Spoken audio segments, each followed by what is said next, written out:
Folks, the 2028 presidential election is right around the corner, with so much relying on that next election. Will Trump be able to follow through with his promises the next 4 years? Who will be able to control the 2030 census, which is going to have a lot of implications in the next decade? We're going to be taking a look today at the CNN bracket that we can go through, and we're going to figure out who do we think is going to be president? Who has the best shot here? So first, we're going to start off, and if you're new here, just drop down below, hit that subscribe button. We'd really love to have you at this channel. We try and get 3, 4, 5 videos out a day, and for sure 2 or 3 a day on the weekends. Take a listen. I'd love to have you listen. Drop something down in the comments below. So we're going to start off on the Democrat side, Kamala Harris and Tim Walz. Obviously, this is a pretty clear one. We're going between word salad and self-described knucklehead. And it's pretty clear we're going to pick word salad. Kamala Harris, although I do consider her to be a failed vice president, failed presidential candidate, failed senator, failed attorney general, she's got a better record than Tim Walz. We have this guy talking about how he made friends with school shooters and how lying about being at Tiananmen Square, back in the 80s, or maybe it was the 90s, but he lied about it. This guy who turned the state of Minnesota, we had a budget surplus here, enacted some of the vast social programs that you see in places like Canada and Europe. And now there's going to be a multiple billion-dollar deficit in the near future. The guy is just a nut. And you heard him a couple days ago talking about Tesla. He gets a boost when he sees Tesla stock drop. What an idiot. What an idiot. The state investment fund owns 1.8 million shares of Tesla. He is literally rooting against the own investment fund of Minnesota. It doesn't get worse than that. Tim Walz, I truly believe, does not have any credibility. He's going on these tours. It would be embarrassing if this is who the Democrats chose to pick in 28. Okay, now looking at AOC and Ruben Gallego. Obviously, AOC from New York, representative, and then Ruben Gallego, the senator from Arizona. Obviously beat Carrie Lake, won re-election in 2024. Won't be up for re-election till 2030 again. This is a pretty clear one for me, AOC. I think the party is much more with AOC right now than it is with a no-name senator from Arizona who probably isn't going to be around past 2030, if we're just being honest with you. Dropping down to Wes Moore and Andy Beshear. This is very clear. You have to be a very skillful politician if you're going to win as a Democrat in a deep red state. That takes skill. I think it also takes a little bit of horseshit and lying, but it does take some skill. And for those reasons, Andy Beshear, I think he is for a Democrat. Now, I'm just judging this on the spectrum of Democrats. He is a solid Democrat. If you're looking for someone in 2028, Beshear is a moderate. He's someone who knows how to win in states. He's going to put states in play that aren't in play in a typical election. He's going to put Midwest states in play. Kentucky will be in play if Beshear is at the top of the ticket. Now jumping down to Gavin Newsom and Stephen Smith. Gavin Newsom, I don't even know why Stephen A. Smith's name is in this conversation, dude. You talk about sports. You're a nut job who thinks that by increasing the volume of your voice somehow makes your position more justified. Gavin Newsom, not better, the pseudo-moderate who, the guy is a paper tiger and he just blows, whatever the wind's blowing that day, that's the direction Newsom goes. He really doesn't have standards or values. He just blows whatever direction the wind's blowing. Then Gretchen Whitmer and Rahm Emanuel, obviously former mayor of Chicago, chief of staff to Obama.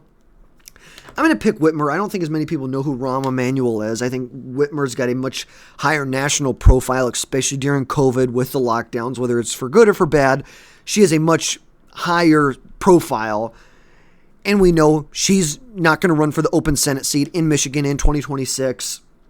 Obviously has aspirations on being president. Just like Gavin Newsom, who this guy desperately wants to be president. Like, it is almost sad how desperate he is to be the next president.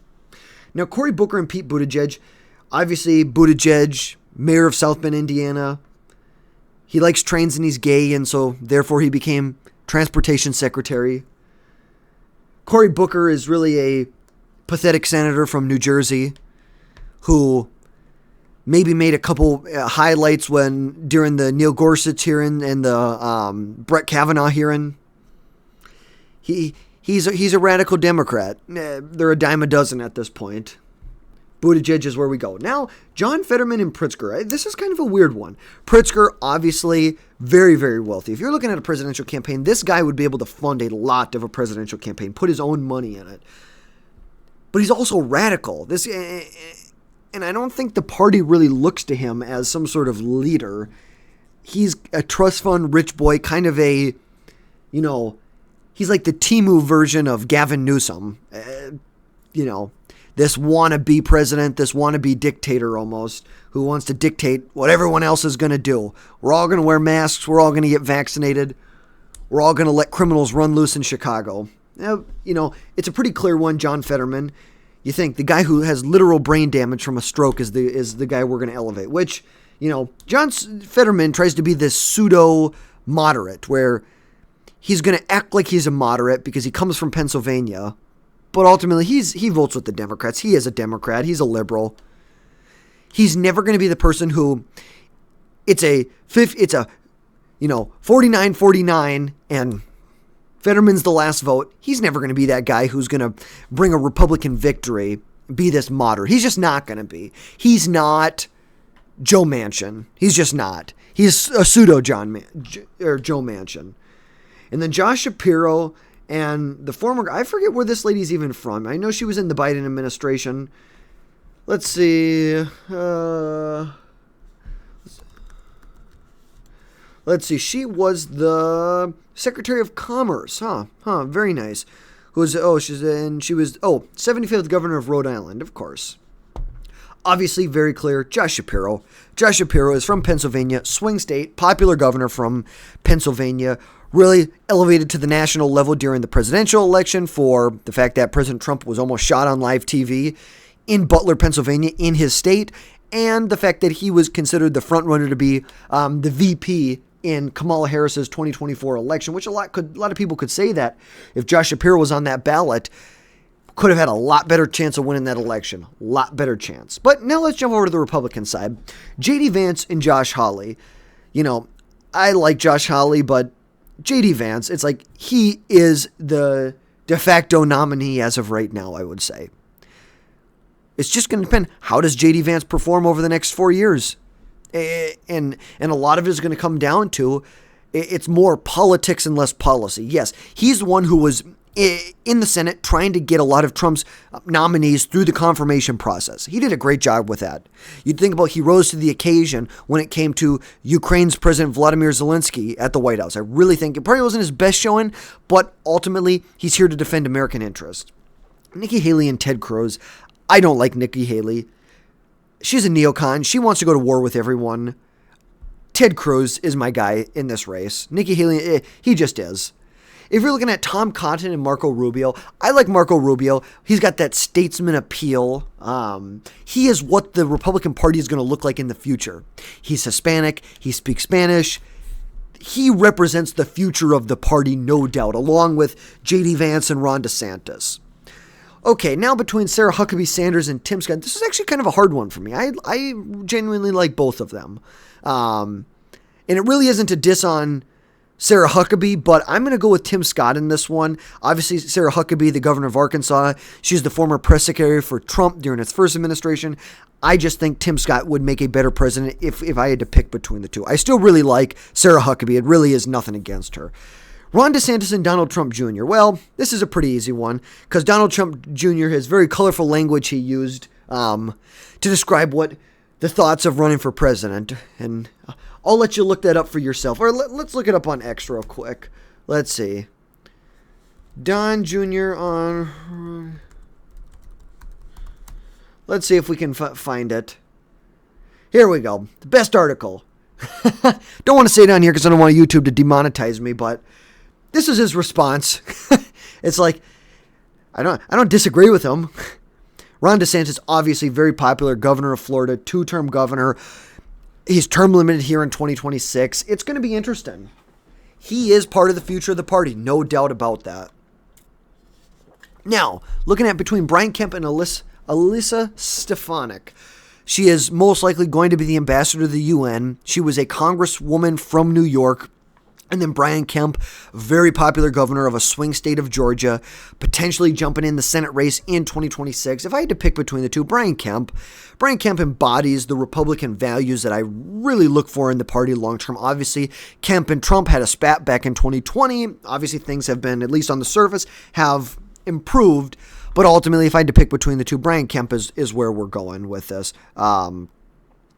Greg Abbott or Kristi Noem. I'm not a big fan of either of them, to be honest with you. If I had to pick, it's going to be Greg Abbott. I think Kristi Noem is just not the biggest fan. I think she's going to do a great job at the head of the Department of Homeland Security.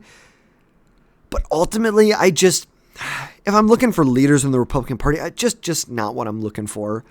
And then Glenn Youngkin or Doug Burgum. I'd like both of them. Burgum, businessman from North Dakota. Really, really like him. But I also really like Glenn Youngkin. And Youngkin knows how to win in a lean blue state. He embodied the parental rights. It's like that is what it was all about for him when he ran for governor in 2021. There's no doubt that Glenn Youngkin is a leader in this party long term. Okay, now let's jump back over to the Democrat side. Kamala or AOC? You know, from me, I would pick Kamala Harris. But there's a recent Atlas Intel poll that just came out that shows Kamala Harris, they're both underwater, but the highest ranking Democrat outside of Barack and Michelle Obama, if this stupid thing would decide to load, here we go. AOC has the highest favorability rating of any Democrat outside the Obamas right now. Even higher than Kamala Harris. Wow. So I'm going to pick Kamala Harris because I think AOC would be a disaster for the party. But ultimately, I don't know. Would the party pick AOC or Kamala Harris over AOC? I don't know. That's hard to say. It really is hard to say. Now, looking at Andy Beshear, Gavin Newsom, if you're looking at actual electoral appeal, Andy Beshear is your guy. If you're looking for funding, that kind of Democrat charisma that you're looking for, you're looking at Newsom. I'm looking at this looking at through the lens of reality.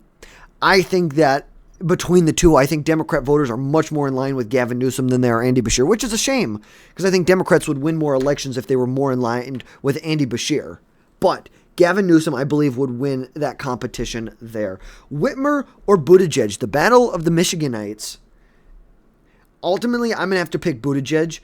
I think the Democrat Party, they're all about identity politics in the Democrat Party. They're going to, on the totem pole of, who is the most underrepresented in our society. Is it white women or is it a gay white man? I think it's a gay white man, to be honest with you. So for that reason, I'm picking Buttigieg. I also think he would have a lot broader appeal versus Whitmer. He wasn't in a role during 2020 where he had to shut down a state or had to shut down the schools, close down the economy.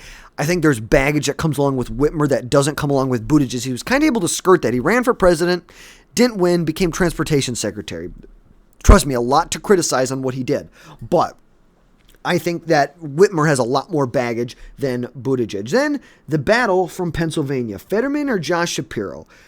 That's kind of tough, to be 100% honest with you. It is a little tough for me to think about because you have John Fetterman on one hand, who's this masked liberal when what I mean by that is he's a liberal, but he puts on this mask of a moderate and tries to act like he's a moderate. Then you have Josh Shapiro, who I actually think is a more moderate. They're both staunch supporters of Israel. So obviously, if you're looking at the radical 30% of the Democrat Party who is anti-Israel, they're going to struggle. But ultimately, between the two, I'm going with Shapiro. He's been in an executive position. He was an attorney general. I think ultimately he would bring more value to a vice presidential ticket. And I think some of these people are more running to be vice president than they are to be president. And I see that with Shapiro. So now jumping over to the Republican side, J.D. Vance or Ted Cruz. Love Ted Cruz. Don't get me wrong. He's a weird guy, but I love Ted Cruz. But J.D. Vance has got my vote. I think he is the future of the Republican Party, and so is Ted Cruz. But I think J.D. Vance, he's the de facto nominee basically at this point. Marco Rubio and Tim Scott, for me, pretty easy to go with Marco. Like I said, back to the whole statesman appeal. I like that appeal that he has. He's the future of the party. Tim Scott is a great representative or a senator from South Carolina. Do not get me wrong. I think the Senate is where he's supposed to be, though. I think that's where he caps out. Looking at Ron DeSantis and Brian Kemp, two governors who went against the tide in 2022. There's supposed to be this big red wave in America in 22, and we never saw it come. It showed up in two places, basically in Florida and Georgia, and in New York, but Florida and Georgia on a statewide basis. Ron DeSantis went from winning by 30,000 votes in 2018 to 1.5 million in 2022. Brian Kemp went from winning by a point to 7.5 points. Two strong Republican governors. Ultimately, I think Ron DeSantis wins this out, and it makes sense. It really does. I think there's a lot more appeal for someone like Ron DeSantis than there is Brian Kemp. I think Brian Kemp I really like Brian Kemp. I'm a big fan of Kemp. He's a constitutional conservative, limited government. He's all about freedom and protecting life. That's what I'm all about. I think DeSantis is too, but I think DeSantis is just a bigger figure in the party, and for that reason, he's going to overshadow someone like Brian Kemp. Now, between Greg Abbott and Glenn Youngkin, it's, pretty simple for me. Glenn Youngkin, like I said, he won in a blue state the year after Biden was elected, and he's been able to show how to be a popular governor in a left-wing state through, really, it's like parental rights was the big thing. That was the big thing that drove his campaign. And so now we are down to the final 8, Newsom or Harris. To be honest with you, if I had to put my money on it right now, I think that the party would throw their support behind Harris again over Newsom. Most polling shows that Kamala is leading almost every polling from the Democrat Party. It really is just, I don't want to say as simple as that, but she's winning in all the polling. She's winning in all the polling. Between Buttigieg and Shapiro, I think this is something Shapiro wins. Buttigieg is a lot more radical than Shapiro. Shapiro is a lot more moderate. He's someone who could be a moderate on this ticket here. And ultimately, he can win in the swing state of Pennsylvania. Democrats need Pennsylvania to become president. They need to win Pennsylvania. Really any president in the next election is going to need Pennsylvania. Shapiro, he's from Pennsylvania. He knows how to be a popular governor in a swing state. What can you say? You got to give a Democrat credit where credit's due. I'm just here to call it as it is. So jumping over to the Republican side, J.D. Vance, Marco Rubio. I think this is like I said, J.D. Vance, he's leading most polling as of right now to be the nominee in 2024. Marco Rubio, I like him, but I just don't think this is his time to be president. Now, DeSantis and Youngkin, for me, it's got to be DeSantis. DeSantis I think, has the ability to do a lot more because he has such a large base of support in Florida. He was able to do a lot more as governor. He said a much more, when you talk about what Trump is doing, where we are trying to gut the executive branch, we are trying to go into these executive agencies and really gut them and instill people who are going to implement the president's policy, not do everything they can to make sure that the president's policy is not implemented. Ron DeSantis did that on a smaller scale in Florida. For that reason, I'm picking him over Youngkin. Youngkin has not been able to do that in the state. Now, between Harris and Shapiro, pretty clear it's Shapiro. Between Vance and DeSantis, as of right now, if there's no major changes between now and then, J.D. Vance is the one who's leading it. I would see someone like a Ron DeSantis as a VP. I see Shapiro as a VP in 28, and I see DeSantis. I don't know if I see him as the VP. Maybe. I think it would be a good team, J.D. Vance and Ron DeSantis. But if I'm going head-to-head as of right now, I'm saying it's going to be a slight electoral victory for J.D. Vance. And as of right now, let's see. 10% of readers picked this candidate as the future president. Huh. Okay. We're kind of right in with what a lot of people think it's going to be. So ultimately, I think 2028 ahead, J.D. Vance is going to be the next president in 2028. So that's going to wrap things up for today, folks. We will catch you next time.